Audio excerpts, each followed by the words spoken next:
ಮೂಡ ಹಗರಣದ ಬಗ್ಗೆ ಉಭಯ ಸದನಗಳಲ್ಲೂ ಕೂಡ ಚರ್ಚೆಗೆ ಬಿಜೆಪಿ ಸದಸ್ಯರು ಪಟ್ಟು ಹಿಡಿದಿದ್ದಾರೆ.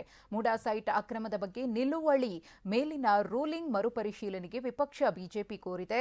ಸ್ಪೀಕರ್ಗೆ ಬಿಜೆಪಿ ಶಾಸಕ ಸುನೀಲ್ ಕುಮಾರ್ ಅವರು ಮನವಿಯನ್ನು ಮಾಡಿದ್ರು.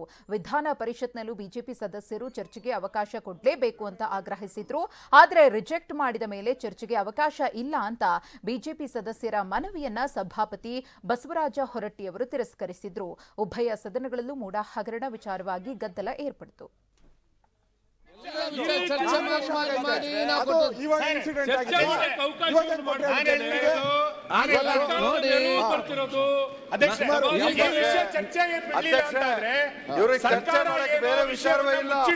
ಯಾವ ಪ್ರಶ್ನೆ ನೋಡಿ, ನಾವೊಂದು ಕೆಟ್ಟ ಸಂಪ್ರದಾಯದಲ್ಲಿ ಮಾಡಲಿಕ್ಕೆ ಸಾಧ್ಯವಿಲ್ಲ.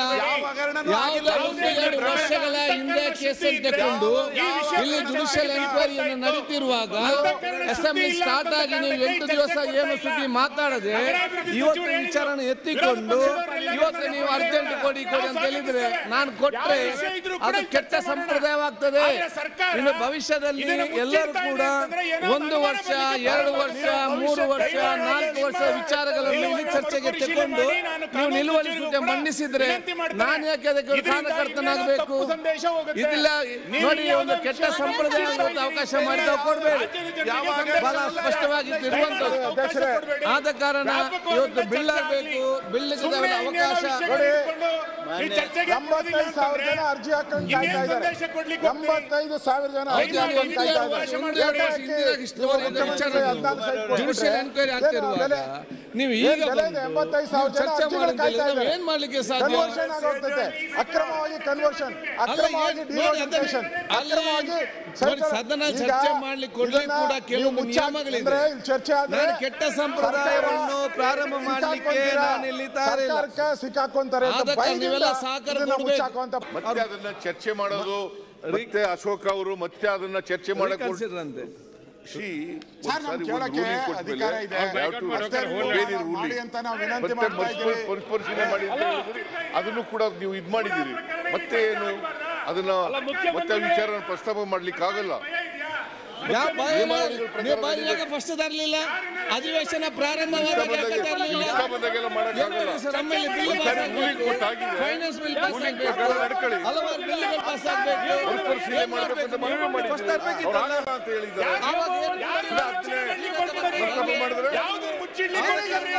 ಮನೆ ಅಧ್ಯಕ್ಷರೇ ನೀವು ರೂಲಿಂಗ್ ಕೊಟ್ಟಿದ್ದೀರಿ, ಮತ್ತೆ ಪದೇ ಪದೇ ಅದನ್ನು ಪ್ರಸ್ತಾಪ ಮಾಡಲಿಕ್ಕೆ ಸಾಧ್ಯ ಇಲ್ಲ.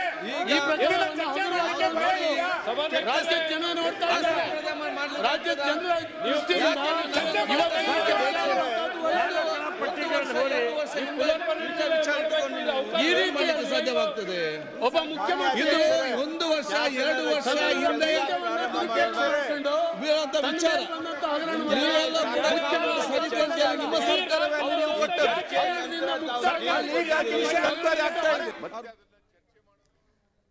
ವಿಧಾನಸಭೆಯಲ್ಲಿ ಮೂಡ ಸೈಟ್ ಅಕ್ರಮಕ್ಕೆ ಸಂಬಂಧಪಟ್ಟಂತೆ ನಿಲುವಳಿ ಮೇಲಿನ ರೂಲಿಂಗ್ ವಿಚಾರದಲ್ಲಿ ವಿಪಕ್ಷ ಬಿಜೆಪಿ ಕೆಂಡವನ್ನ ಕಾರ್ತು ನಮ್ಮ ನಿಲುವಳಿ ಸೂಚನೆಗೆ ಅವಕಾಶವನ್ನ ಕೊಡದೇ ಇದ್ದಿದ್ದು ಎಷ್ಟರ ಮಟ್ಟಿಗೆ ಸರಿ ಅಂತ ಹೇಳಿ ವಿಪಕ್ಷದವರು ಪ್ರಶ್ನೆಯನ್ನ ಮಾಡಿದ್ರು.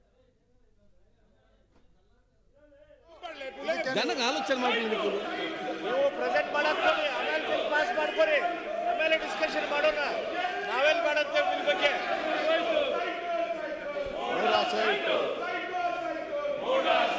ಅವಕಾಶ ಕೊಡಬೇಕು. ಅಧ್ಯಕ್ಷರೇ, ಪರ್ಯಾಲೋಚನಾ ಪ್ರಸ್ತಾವನೆ ಸಭೆ ಮತಕ್ಕೆ ಹಾಕುತ್ತೇನೆ.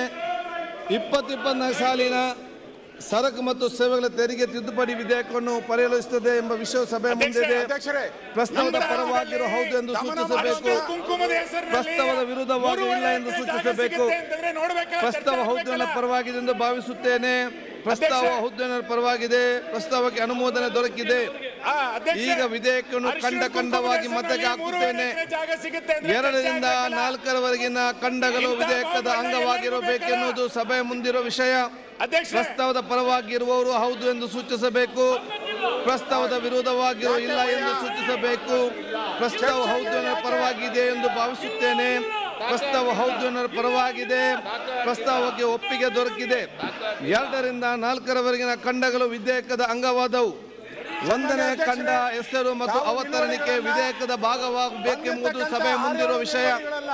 ಪ್ರಸ್ತಾವದ ಪರವಾಗಿರುವವರು ಹೌದು ಎಂದು ಸೂಚಿಸಬೇಕು, ಪ್ರಸ್ತಾವದ ವಿರೋಧವಾಗಿರುವ ಇಲ್ಲ ಎಂದು ಸೂಚಿಸಬೇಕು.